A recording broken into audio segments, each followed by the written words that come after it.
Pabengi, Pampanga. Magandang gabi, Central Luzon. Ako po kayong talasuyo, Jennifer Salenga.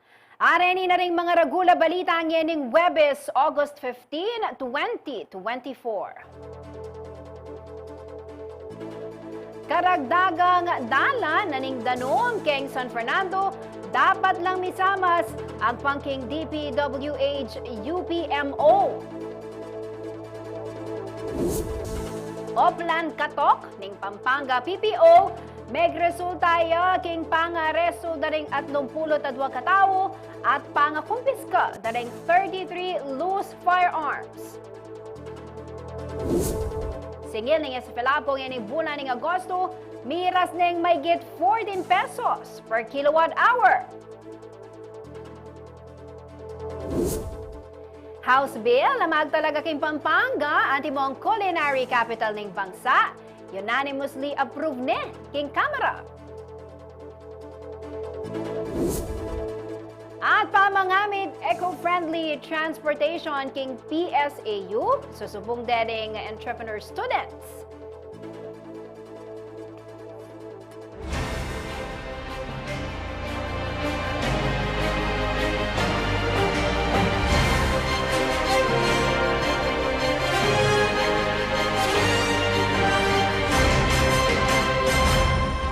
Nakaramdam kami ng hirap. Dala ng tubig na maiinom. Ngunit ang mga senyales na lang mas marakal. Biyaliwang aktibidad. Nakabalen, mga karehiyon at Gana ning pandemya.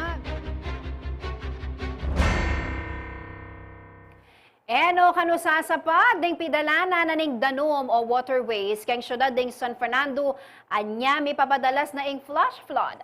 Agpangkang Department of Public Works and Highways Unified Project Management Office, dapat nung panigaralan pa si Bayo ring existing floodways keng syudad. Ating niyang exclusive report, Paulo G. Santos. Iniing aerial view king Barangay del Rosario, City of San Fernando, Pampanga. Mayakit keng drone footage ing mga ragula development keng may sabing lugal kalupa daring industrial zones, ampong residential subdivisions. Kapansin-pansin la naman ding misusumangit a commercial building keng dane na ning 6-lane Manila North Road. Nung taluntunan ing dalan manibatan sindalan ng gana keng mata sa porsyon na ning Pampanga o ing Angeles City, akit ingaman wanrang urbanization, amaragula ambag king pulayin na ning danom neng ating masikanauran. Agpangking Department of Public Works and Highways Unified Project Management Office o DPWH UPMO, pablasang meging konkreto na laring keraklan kareng open space at paka-aspalto o semento no alus deng dalan. Ala na kanong sisip-sip keng danom, neng masika ning uran, anya may dagulingaw sandang surface runoff. May kitid niya naman kanu ing sapang balen keng Ciudad Angeles at den kayang tributaries akatuglong ning San Fernando River.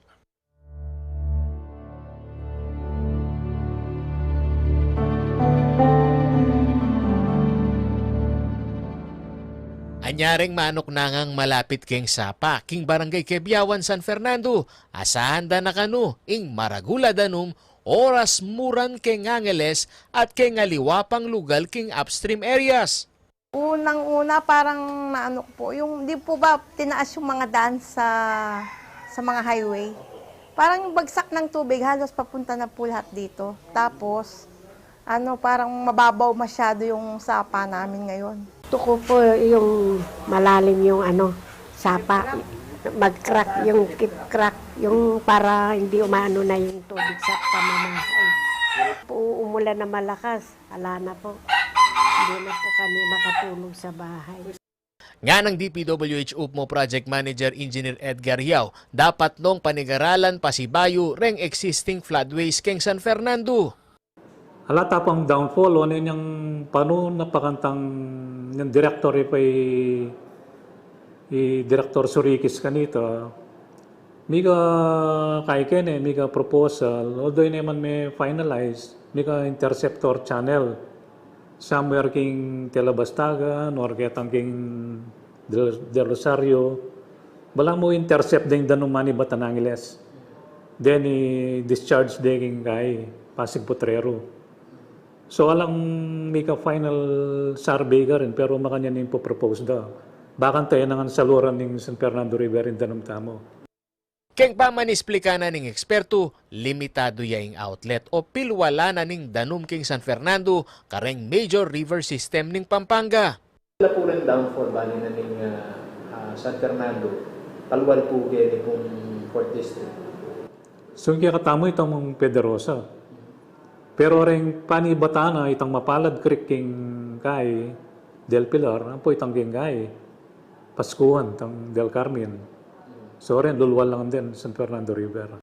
Atine kanung proposed long-term solution ing national government ausan dang Central Luzon Floodway Project akayabe yung San Fernando kareng makinabang keni. Agpangking DPWH sasamas din ing detailed engineering design ning proyekto ami ponduan kapamilatan dareng foreign assistance. Yapin itay itang kay Central Luzon Floodway upcoming project na ning kay. Upmo flood control. So ito pa may realize nito, may gumpisa ito, or and then talagang maging outlet tamo yung Central Luzon Floodway kasi aliwayang linya yan eh. Adwa na naman ning DPWH ing South dareng lokal kapanibalan bang misamas ing master plan ning pilwalana ning Danum. Dapat na kanun tambing magawa ini lakwas ating daranasang laninya ngening banwa. Kapag ako, liwape, uling 11 meter 2 hours sa uran, di ba? Continuous talagang masigan.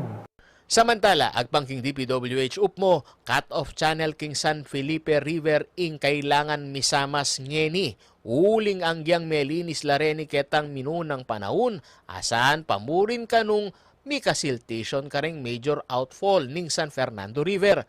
Pekikwana ning CLTV 36 News Team apasyalan ning mesabing ilog. At agpangkang San Felipe Barangay Captain Buboy Carion, pasahop na lang kareng mikaupaya, bangyang makulkuli ni Pasibayo, lakwas kakayari pamu, ing pamanuran at albog. May desert siya, bahaya pa ang desert, ni kanyan, uling may manurang kanyan, maging salted nila naman kanyan. Itang may kulkula dati, ni alos mididinaanin na naman. In cut-off channel, ang po yung San Fernando River, manibat kening Del Carmen, dapat every year magagawa yan, madidisil siya. Nya masisilted siya, uling ing sapa, magdala po tang magus siya, masikaninguran, itang balas kembabo, bandang norte, tukinan ng Danum, manabo kening low kay. Manabo, San Felipe. Ako yung kayong talasuyo ay Paulo G. Santos, ating pusong makabalan. Migpalwali pong statement ng Luzon International Premier Airport Development Corporation o LIPAD inyang Miyerkules August 14, dikil kareng balita atin kanong milyaring data breach king Clark International Airport o CRK. Ing LIPAD ing manibala king operation aning mesabing airport. Agpangking lipad, alalang dapat ganakan ding publiko lakwas ding karelang pasaheros karasking data security na ning CRK uling safe lakano at ela makompromiso ring impormasyon a karelang tatalnan. Kaune na nini, agad niya kanong pepa-activate ning lipad ing karelang network security protocols. Agpangking karelang investigasyon, apatunayan dang alaya kanong data collection features and applications sa website at clarkinternationalairport.com. Alam mo naman kanong data repository ang makalink o associated king mesabing website. Kadwa, alaya kanong access ing lipad ang poing CRK kareng data daring pasahero a karelang inyad antimong government regulatory compliance. Katlo, kinumpirma na kano ning Concerned Ground Handling Agency alang data breach king karelang cloud-hosted data storage server. Limitado yamo kano access kay mesabing server kareng users aparti na ning organisasyon o domain. Aparte kareng mebanggit network security protocols atin lamo naman kanong active firewall redundancy bang miligtas siya ing lipad network kareng external threats, risks sampong malicious attacks. Samantala, buri ng paggawa ng lipad sa seryo o pawaga ng lipad sa seryosong dalaring makanining klase ng alegasyon ampong paratang. Bistaman alala kanong ikit irregularidad king karalang network security, aktibo la pamurin kano king pa mag-monitor king sitwasyon. Panela mo naman kanong makipag-coordinate karing stakeholders, airlines, ground o ampong ground handling service providers. Aparte baketi, makasiguro la kano ring publiko aligtas la ring kanilang impormasyon at tataluki la kareng batas kaya ba Republic Act No. 10173 o Data Privacy Act of 2012.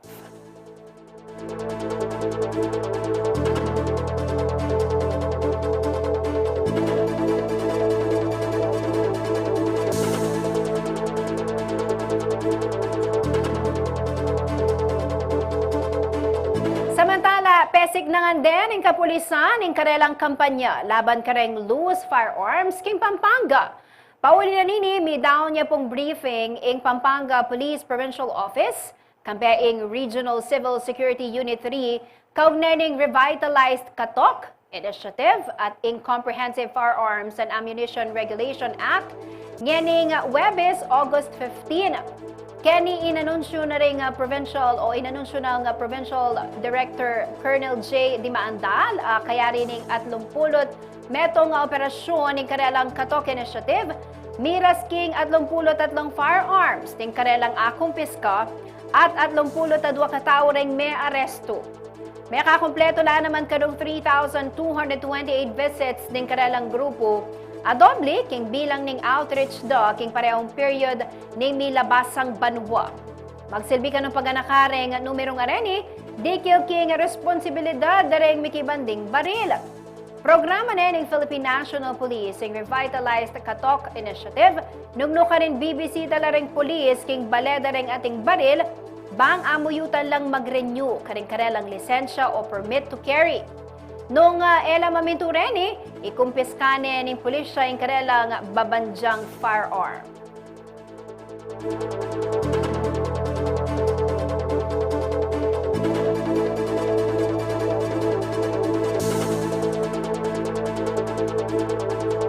Kaya kayo pumama ko magbalik yung Balen at Balita.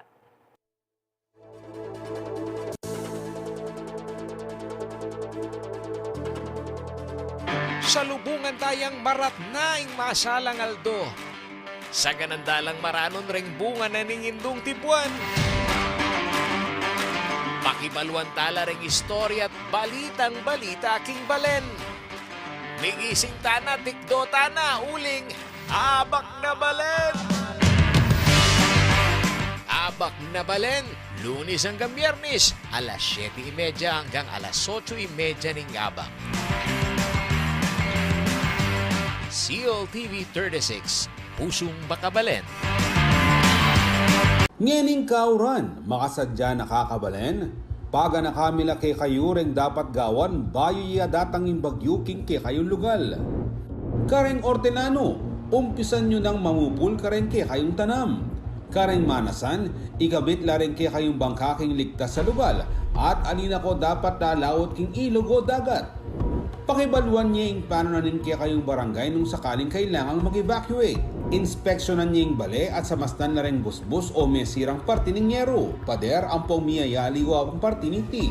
Ikanalaking ligtas sa lugar ding sese yung ayok. Kargal na rin flashlights, debateryang radyo at cellphone. Magsadyang kandila ang pong kasapego o lighter.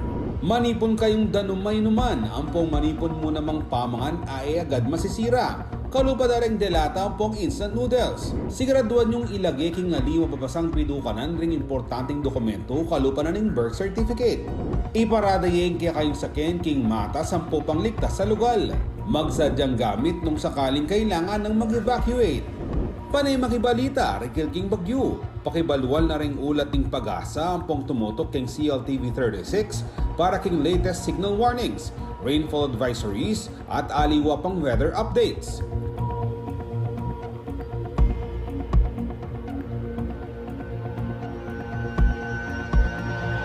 Deni ring paganakan ng CLTV 36 kaya kayo nyening panahon ning kauran.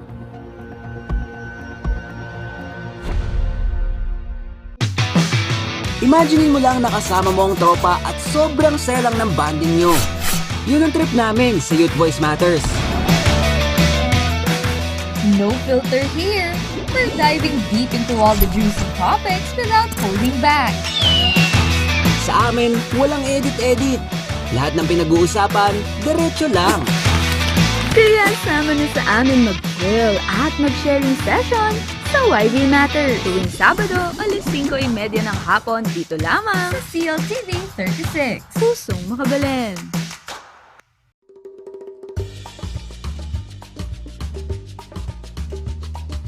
Anyang Marcalpa Farmlands, Quezon, Pampanga. May giyang libangan da ring anak a Kapampangan o maski na ring mga tuwa na mandakap lang insekto kaya rininguran. Kay bat, luto de ang pong kanan. Kanita, sobra la karakalketi. Ing pamandakap insekto taga nang maka-enjoy ang pong exciting. Kasi makatok nang la underground. Bang kanitang arakap mula, kailangan may gamitan ng gamat mo. O, atin na kang idea kingamon nun ko. Ay wa, in kamaro o mole crickets. Kareng Kapampangan, considered ang delicacy. Dakala, patse kauran, ang pumabasahing gabon. King August, September. Keti Pampanga, ating papingbalay na mag-celebrate Kamuro Festival, ing magalang. Manyaman taga ng mga exotic foods, lalo na't aliwaliwang luto, ing malyari mong gawan Kenny. Malyaring adobo, malyaring yalo meking bringi, at niyayaliwa pa. Aliwaya taga na yung Kapampangan ikakabalit, atakman mo na ba yung kamaro? Nung alipa, subuknan mo uling siguradong metong muing sapin mo. Kanyaman!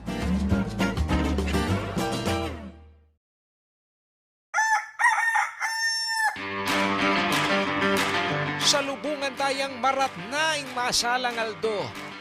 Sa ganandalang maranon ring bunga na ningindong tibuan. Pakibaluan tala ring istorya at balitang balita king balen. Migising tana, tikdo tana, uling, abak na balen! Abak na balen, Lunes hanggang Biyernes, alas 7:30 hanggang alas 8:30 ning abak.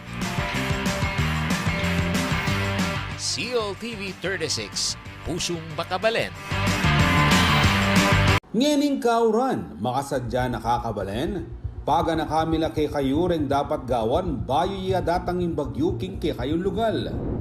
Kareng Ortenano, umpisan nyo nang mamupul karen kay kayong tanam. Kareng Manasan, ikabit la rin kay kayong bangkaking ligtas sa lugal. At alina ko dapat lalawot king ilog o dagat.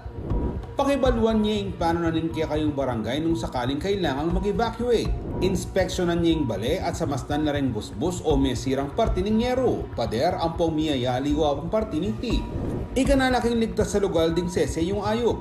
Kargal na rin flashlights, de batiryang rad.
Makatuto kayo pa rin king Balen at Balita.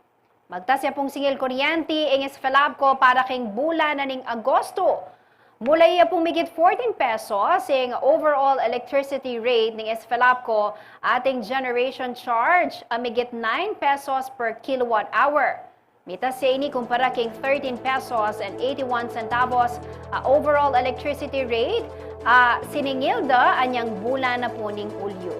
At bang isplika kaya katamo ing sangkaning pamagtasingil, kaya betaya po kaya katamong programa via Zoom, ni Attorney Cathy Diaz, ing spokesperson na ning SFELAPCO. Attorney, maya pabengi po kaya kayo at salamat po kaya oras sa bigyan yung kaya katamong programa.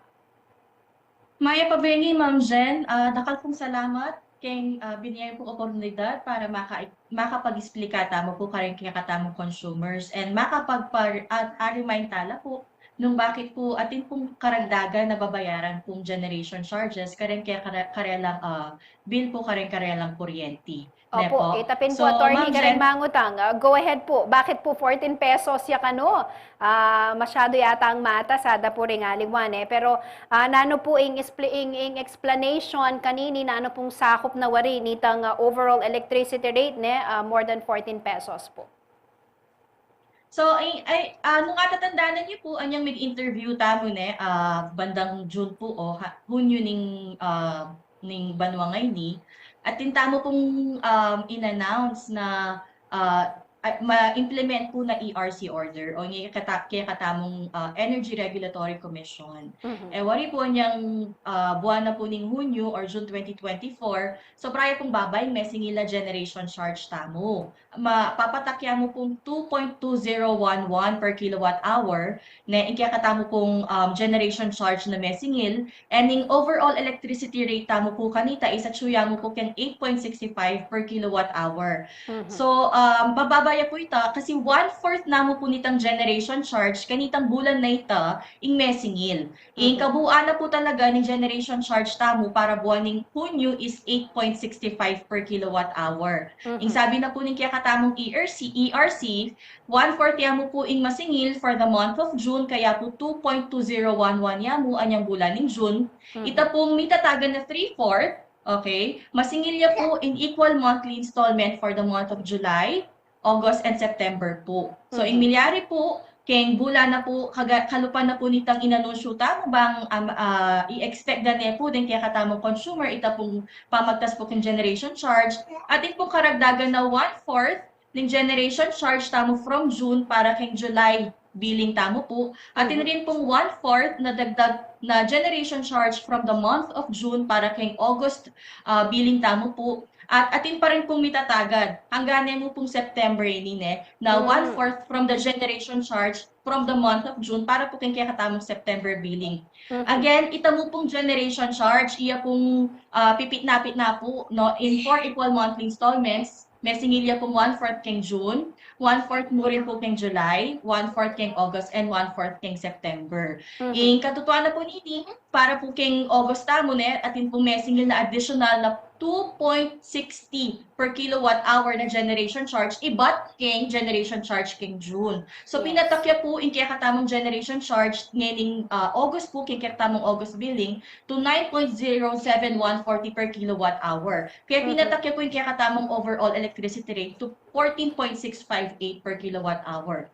Nung alaya po itang additional na 2.60 per kilowatt hour na dagdag kaya katamong generation charge, pumatakya mo pong 6.45 per kilowatt hour yung kaya katamong generation charge for this month of August. At yung kaya katamong overall electricity rate, maging yan pong 12.058 per kilowatt hour. Imbis na 14.658 per kilowatt hour yan po. Ma'am Jen. So, deta pong generation charge niyang mumuna debultuhang binye, nune balamos staggered ya po at kanya akakita mo po, attorney, karelang bill na midadagdagan niya. Anya makanya niya pong mitas yan itang overall electricity rate. Opo, istuya po kanita. Anya pong Hunyo, sabi na po ni kaya katamong ERC, bang ene po panamdaman ni consumer itang sobrang bayat na presyo ng kuryente, anyang dakalami labas na red alert ang po, yellow alert. Inggewa na po is inutos na po din kaya katamong distribution utilities, and 58 langan po din kaya buong Pilipinas, aliwa mo po yung kaya katamong, aliwa mo po yung SFELAPCO, 58 lang po din distribution utilities na affected. Kareta po kukuwang enerhiya or masusupplyan kuryente from the wholesale electricity spot spot market or WSM, anyang panahon po na ita. So, ang milyari po is itapin po na imbis na masingilya pong buo itang generation charge anyang bulan po ning Hunyo, mini-staggered payment din po. 1/4 for the month of June, 1/4 for the month of July, 1/4 for August, and natin pa pong nitataga na 1/4 para po keng September. Pero nganing period po nga ini, attorney, impong presyo king WSM, mata siya pa rin po ba? Kasi imbaluta mo po ne, kaya niya kukwangin ning source ing SFLAP ko, pero magdepende yapin po ita nung magkano ya ing presyo na keng spot market. Kanin pong mangutang at atin po kayang aliwang alternative ne na apikwana na mas mura bang kanita po somehow ne may baba ing electricity babayaran da po rin consumers. Opo, actually kung ini kung for our July for our August billing po or ding statement of accounts tamo, 2/3 demo po ing kaya katamong may outsource or may supply na kuryente iba't po keng wholesale electricity spot market or WSM. Na ing 1/3 po in the interim po atin tamo pong kingwang kuryente keng Masinloc Power Partners Corporation ne po or MPPCL. And we are hoping na atin tamo po kung metong PSA na sana maaprubahan po ng ERC para po ikakatamo pong generation charge mas maging stable ya po ne para po karen daratang na bulan. Ikakatamo pong as far as FELAC is concerned, gawatan na nga po kinatamong end in kahit kinakailangan para po maaprubahan la po ding ita pong mitatagan tamo pong PSA para po mas maging stable ya po in kakatamong generation charge and alinya po masyadong magtas in kakatamong pong overall electricity rate. Pero ini pong makanining presyo, attorney, expect tayo po hanggang September kanyan ne, makanini de pong akit din kayong consumers ing bill da ne. Makani tayo po kanita? More or less po ne nung atin tamo pa pong partly kukunan kay WSM, so nung magbabaya po in kaya katamong WSM ne asahan tayo pa rin po itang additional po na 1/4 ng generation charge tamo from June billing tamo na madagdag po kay September billing tamo po. Alright, dakal salamat po king impormasyon adina kayo attorney at mimingat kayo po. Dakal pong salamat Ma'am Jen. Yan, kabalen, i-attorney Cathy Diaz, ing spokesperson na po ng SFLAP ko. Punta lang tala pa po ring aliwang balita. Adapin, basta Kapampangan, manyaman magluto. Lakwas tayo pa pong apatunayan nini, ngening inapruba na ning House of Representatives ing House Bill number 10634. Magtalaga king Pampanga, atimong culinary capital of the Philippines. Mekanik-waya pong 201 affirmative votes ing bill king third and final reading na niti anyang Martes, August 13. Dating presidente at ni Pampanga 2nd District Representative Gloria Macapagal Arroyo ing author na ning mesabing bill. Kaya benala naman kini ring aliwapang tubod ning mialiwang distrito king Balen, ari Representative Aurelio Gonzalez Jr., Representative Ana York Bondoc at Representative Carmelo Lazatin II. Kikilalanan ni munikalang batas ing ambag na ning Pampanga king culinary history na ning bangsa. Pepasalamat naman ni Governor Dennis Pineda king suporta na ring mambabatas at king kapatid na ay dating board member Maylene Pineda Cayabyab amenyo bong king ordinansa maging yang culinary capital ing Pampanga. Asahan na mo naman kanuri Pineda at Arroyo makasaupya ing munikalang batas king pamagpasikan king ekonomiya at tourism industry ning probinsya oras maging yang batas iti. Tinagon na king hearing at sinuporta king bill, den pumialiwang opisyal, Pampanga Provincial Tourism Officer Michael Castañeda, ring parti ng House Center for Kapampangan Studies, ari Robbie Tantingco, Alex Castro, Myra Lopez, at aliwapang miyembro ng Pampanga Culinary Heritage Council.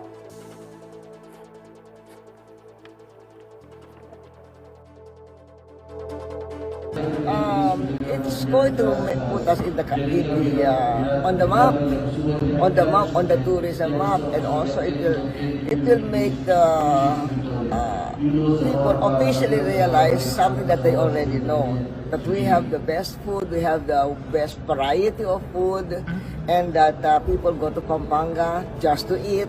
So it will help us, and it will help also the tourism in the whole country. Kasi kita mo, King Pampanga, a lot of beach. Most of the usual Philippine tourism attraction is the beach. A lot ng beach, a lot ng diving. So, atinta mo, in Pamangan. And we are very unique there. We are unique in the taste, and we're unique in the variety. So, that's why we capitalize on that uniqueness of ours.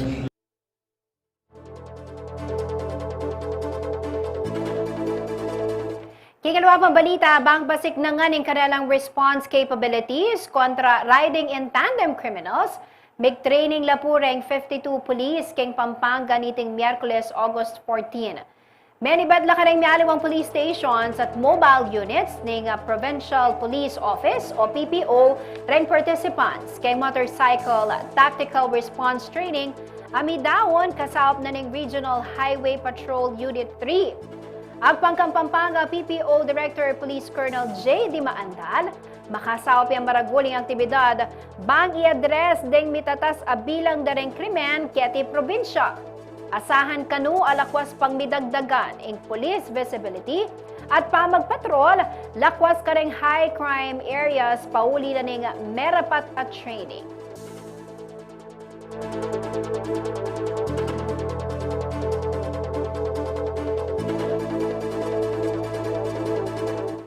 E kay pumama ko, magbalik yaing balen at balita.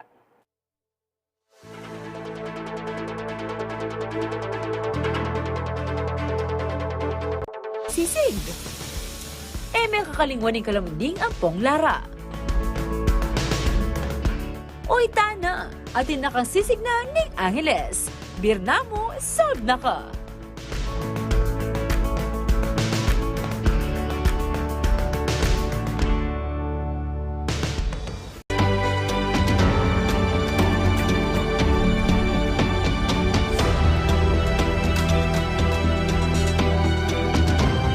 Experience and discover Japan.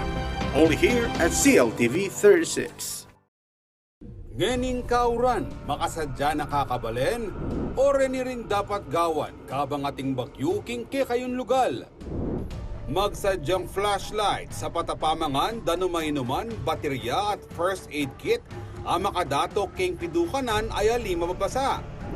Patselulbog na, patanying main switch ng kuryente. Isaralareng gripo at siguraduan na makasaraya ang tangkining LPG.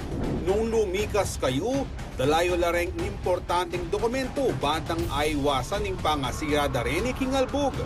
Manatili pa mo rin king kilop ng bale ang gaking mayari ang bagyo. Pero nung kailangan ng mag-evacuate, siguraduan yung makapatdaya ang main switch ng kuryente, makasaraya ang tangkining LPG, at makasusila rin pasbul.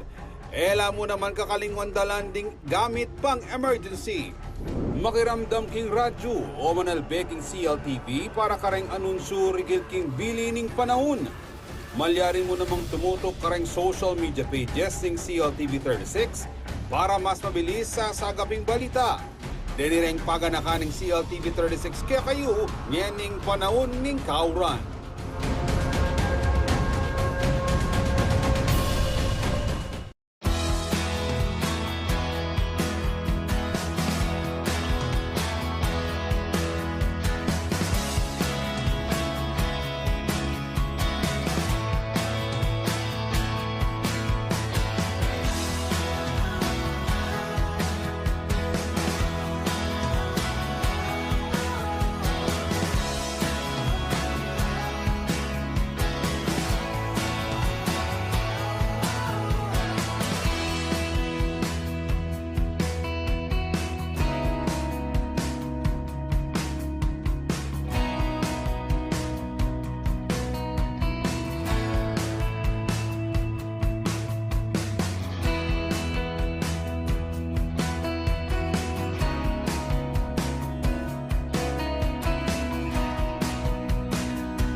naman mo yung kibalo kayong peka pamusong pamangan kayong mabilog ayato ameni batan kete syudad Angeles, Pampanga.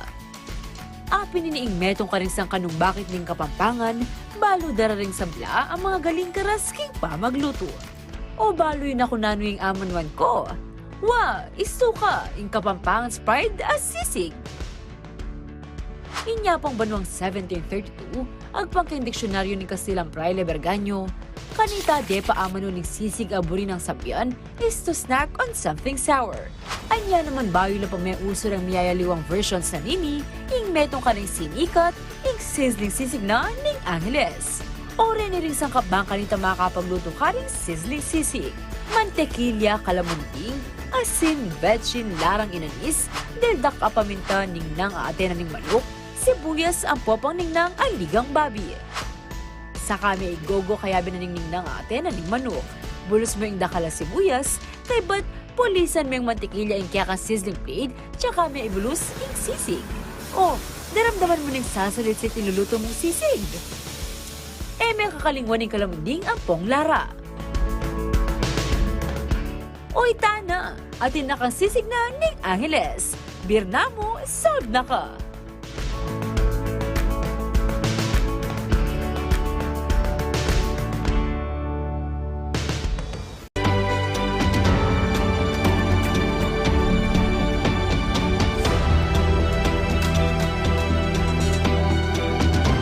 Experience and discover Japan. Only here at CLTV 36. Ngening kauran, makasadya nakakabalen, o reni ring dapat gawan, kabang ating bagyuking ke kayon lugal. Magsadyang flashlight sa patapamangan, danumainuman, baterya at first aid kit, ang makadato king pidukanan ay alima mabasa. Patselulpog na, patanying main switch ng kuryente. Isara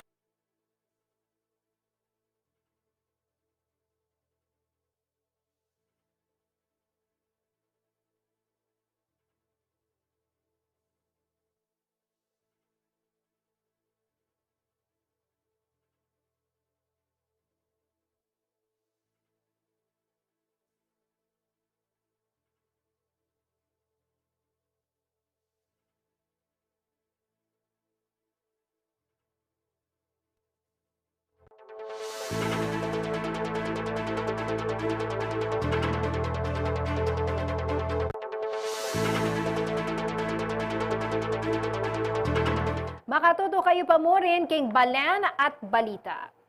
Patuloy ang ginagawang pagbabantay at monitoring ng Department o para suriin kung may mga bagong kaso na ng Mpox sa bansa. Ito'y matapos pong magdeklara ng Public Health Emergency of Continental Security ang Africa Center for Disease Control and Prevention nitong Martes, August 13.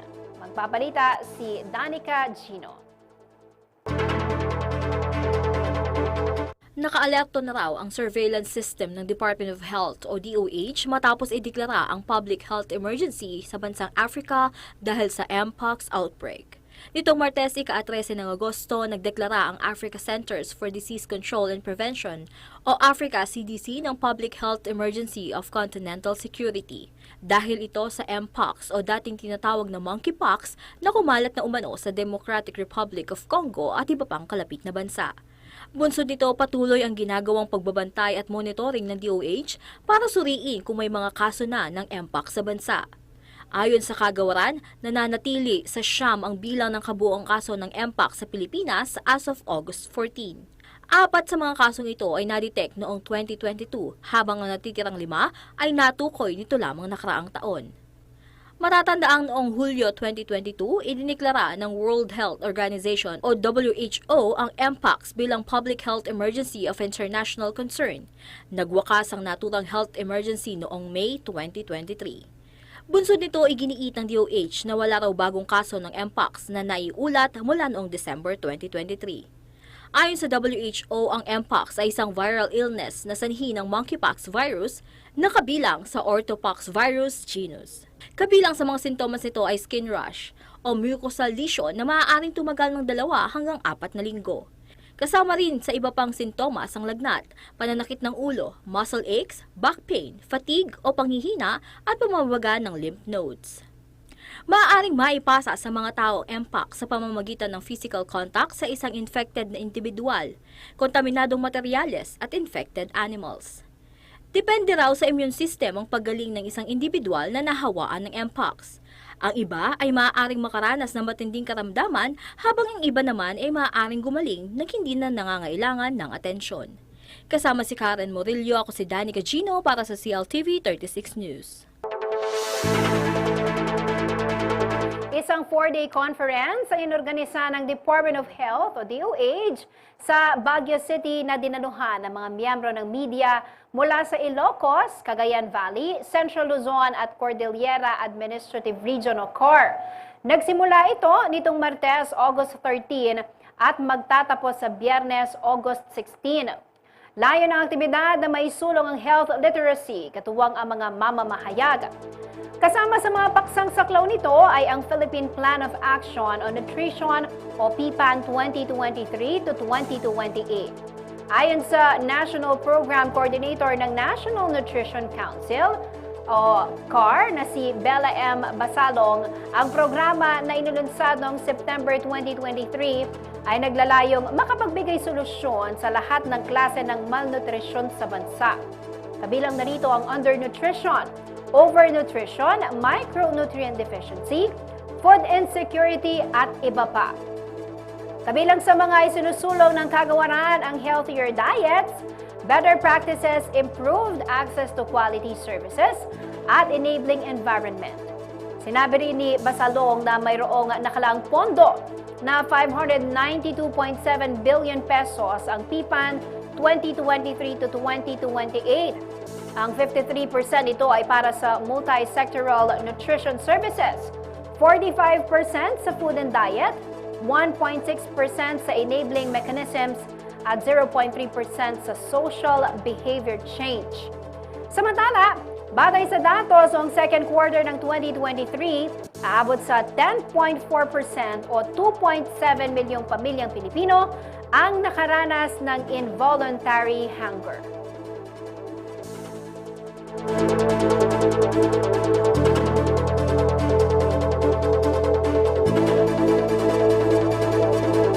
Hinihimok naman po ngayon ng Department of Budget and Management o DBM ang mga mambabatas na ipasa ang Progressive Budgeting for Better and Modernized o PBBM Governance Bill.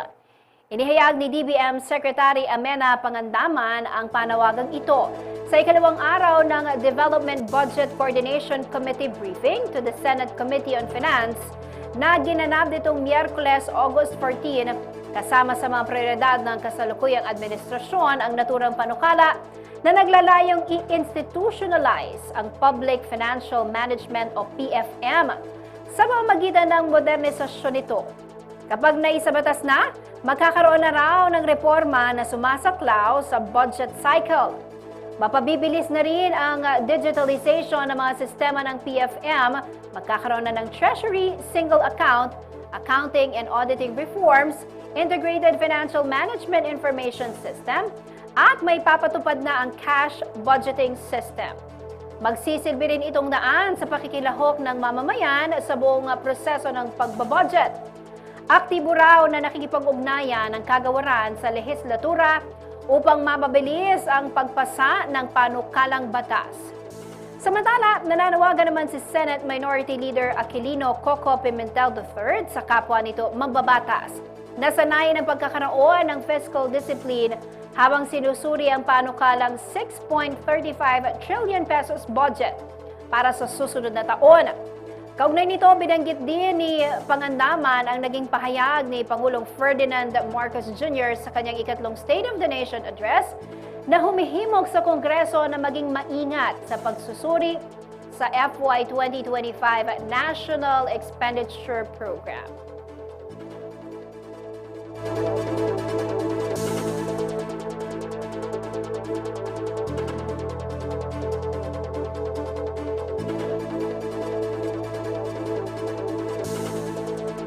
Kay pumama ko, magbalik yaing balen at balita.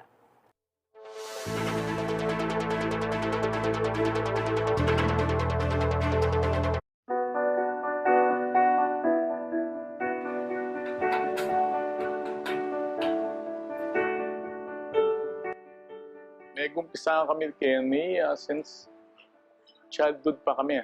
Since Betis is one of the 2 or 3 regions na may kulturang mag-uukit. Actually, hindi ako marunong mag-uukit eh. Parang na ko na lang sarili ko na found out na talaga meron kami talagang talent na. Kasi most of mga uncle, pinsan, kaibigan, more on nasa wood carving sila. So ako na parang na-absorb doon sa kulturang yun. So, rin challenges na delanan ko. And ngayon yung challenge ngayon ka na ako ngayon how to preserve yung kulturang pamandukit. Ngayon bala mo, taken for granted na lang mo kasi may nasensula rin anak, may garal ng college, yari na lang college, potang sabihan mong bisa ka mandukit. Sabihan ng mga college graduate na ako, dapat mandukit ko pa. Parang mababa level. Sasabihin ko sarili ko, i-example sa sarili ko, ako mandukit ko, and yet, may tagong pepe ang larangan ini. Pero, mo kabud mamandukit. Ayari kayong kaya ko, ayari kayong college ko, kayong Fine Arts, kayong University of Santo Tomas, major in painting. Mayari ko pa mo 2016, kayari kayong may graduate itang bunso ko, Joseph, in UST. Sabi kami may graduate na. Yung experience ko rin, kabalen ko rin, kabaryo ko Kasi ako, made na ako Kari na ako Lala na akong dapat i-prove na. Imong obligasyon ko kanini, makanano kong maglakwan legacy karela na such a way na maintain me. At saka upgrade. Tumas yung kaya, yung pamandok, tumas level. Mo ketang stagnant. Mag-evolve. Diversify. Maragulya pa potential. Yung talent kasi sa tiken yung talent Tinakayat yung talent inborn in kami. It is tradition. Yung tradition, it's in our blood. Yung apayo ko mo, itang dapat porsigido ka, ating kang disiplina, motivation, i-motivate mo yung sarili mo na aliwa mo itang kabud, kung first try mo naka-maikwa, kaya ba't discouraged ka na, resilient ka dapat, creative. Mo kabud pamandukit ating ka natural talent. So yung pamandukit is just only a tool. Kailangan mo, kaya ka, tang porsigido ka mo. This, of course, yung passion. Aliwayang passion, aliway tang as mandukit ka mo.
Kabalen, pakibalwan tala ring dapat gawan patse milabas na yung bagyo o tinok ng nainguran.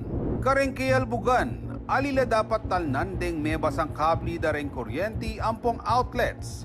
Panayan la pang may inspeksyon ding linya ning kuryente bayo labos ni ring appliances.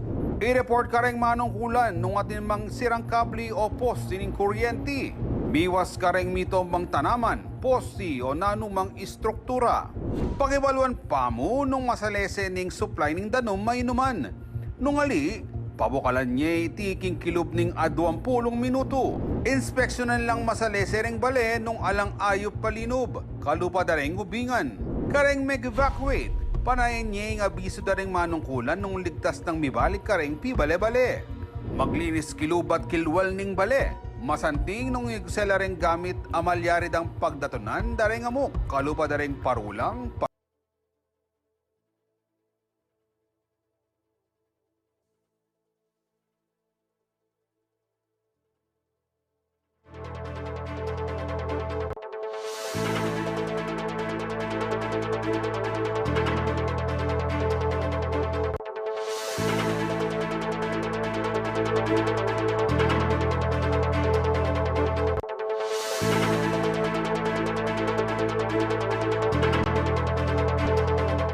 Makatuto kayo pa rin king balan at balita. Pakibalwan tamo pa mo po ang maging lagyan ning panahon kay Abay Sir Manny Esguera, ang Chief Weather Forecaster ning Pag-asa Clark. Sir Manny, magandang gabi po sa inyo. Ano pong magiging lagay ng ating panahon? Okay, magandang gabi rin Ma'am Jen. Sabi po mga tagapanood. Sa ngayon po ay ang naapektuhan lamang po ng habagat ay itong extreme northern Luzon. So, ibig po sabihin yan, medyo umihina po ngayon yung habagat. At ito lamang pong extreme northern Luzon ang naapektuhan. Kaya po ang Batanes at Mabuyan Island ay magkakaroon po ng maulat na papawirin na may mga kalat-kalat na mga pagulan at pagkidlat pagkulog. Yan nga po ay dulot ng habagat. Samantala po ang Metro Manila at nalalabing bahagi pa ng bansa, kasama na po dito ang Pampanga, ay posible lamang po tayo makaranas ng mga pulong-pulong mga pagulan at pagkidlat pagkulog. Dulot naman po ito ng localized thunderstorm. Sa ngayon po ay wala naman po tayong ibang inaasahan o wala pa po tayong ibang weather system na nakaka-apekto sa alinmang parte ng ating bansa, maliwan po dito sa habagat at localized thunderstorm. Yes, ma'am? Alright, maraming salamat po sa inyong ulat panahon, Sir Manny Esguera, Chief Weather Forecaster ng Pag-asa Clark. Welcome po at magandang gabi. Good evening, sir. Samantala, nananawagan ngayon ang Department of Education na tanggalin na ang master's degree requirement para sa mga aplikante ng guidance counselor sa mga paaralan. Layon daw nitong mapuna ng mga bakanteng posisyon at matugunan ang lumalalang issue ng bullying sa mga paaralan sa bansa. Narito po ang report. Malaki raw ang pangangailangan para sa mas maraming guidance counselor sa mga paaralan dahil sa dumadaming mga kaso ng bullying sa bansa.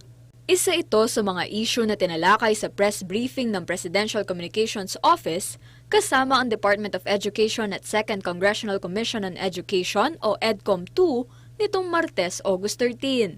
Ayon kay EDCOM 2 Executive Director Carol Marquis, problema ngayon ang kakulangan ng mga guidance counselor lalo na't kabilang umano ang Pilipinas sa mga bansa na may pinakamataas na porsyento ng mga estudyante na nakakaranas ng bullying sa kanilang mga paaralan.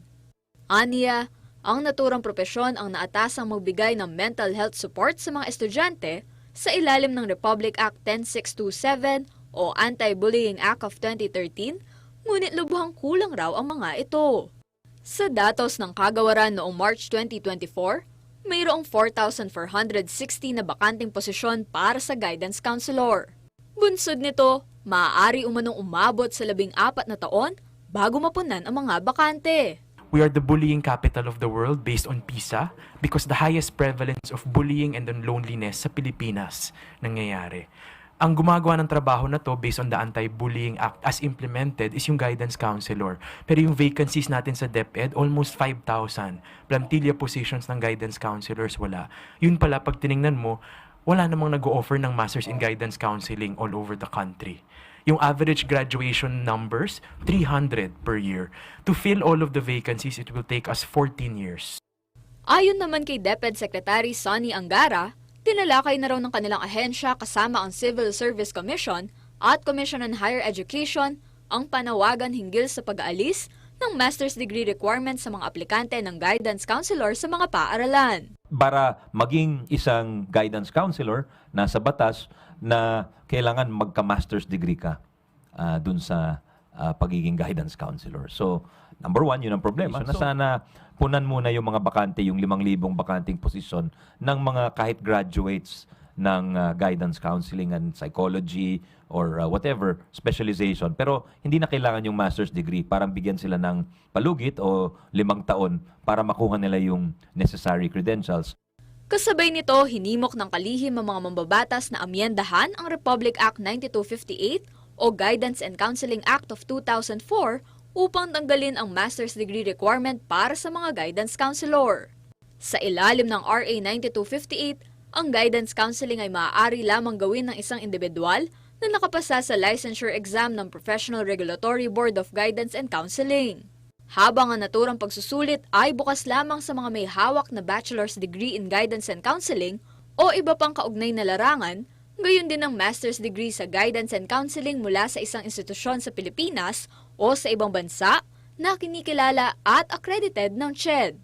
Kasama si Karen Maurilio, ako si Arlen Salonga para sa CLTV 36 News. Eya mo makasaw kareng tao no ne maski keng kalikasan impong bayong transportation option naning Pampanga State Agricultural University o PISAW. Apin ini ing Pisawkleta, ami ang pang bicycles for rent para karang estudyante, faculty at staff king campus. Mayakit ing bike rental service king atlong station. Malapit king registrar, king entrance ning university, king lela na buning building ning College of Business, Economics and Entrepreneurship at king siping na ning University Chapel. Base king ninwala article na ning Pisaw Sinocuan Gazette, inumpisan derek at long BS Entrepreneurship students Arinil Aldrin Yabot, Leslie Serra at Nadine Lozano ing Pisawkleta, ang timong proyekto king karelang Business Plan Implementation Course. King kasalungsungan, 15 na ring available at Japanese bike. Magdagdag la kanong bisikleta, oras sa di nagulya pa ang karelang negosyo.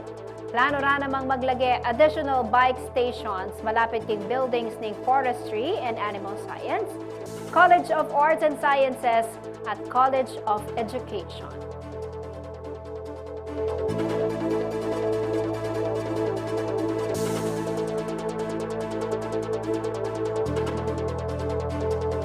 Kabalen, kakayari na pa mo puning Paris Olympics nganing banwa, pero metong akabalen king Ciudad Angeles ing menuling galal. Ngayon naman king larangan na puning pa magkanta. Menuli ang medalya ing Angelenya ay Claire Masajo Aboyme, king milabas sa World Championships of Performing Arts, king Long Beach, California, king Estados Unidos sa niyang July 26 to 27. Ikwana ni Kapampangan singer ing silver medal, king original work, at bronze medal, king R&B soul jazz, makalub king solo vocals category ning WCOPA. Samantala, pisyalaning Aboyme, Pampanga 1st District Representative Carmelo John Lasatin II, king kayang opisina, king Barangay San Jose, Angeles City, bang pasalamat, king suporta na ning opisyal, king kayang pamakyabe, king kompetisyon. Pagbaragol ng Lazatin ng kayang kabalen king Angeles, uling pepakit na niti in world-class talent daring Angelenyo at migdalayang galal.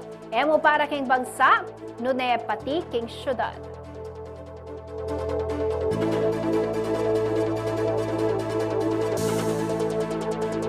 Amin po rin, di mga regular balitang kinalap ng Kaya Katamong News Team. Para king alwapang updates, i-like and follow ilamo po rin kaya kaming social media pages. King lagyo na po ning mabilog ang CLTV 36 News and Current Affairs. Ako po yung kaya kayong talasuyo, Jennifer Sanenga, ating puso makabalen.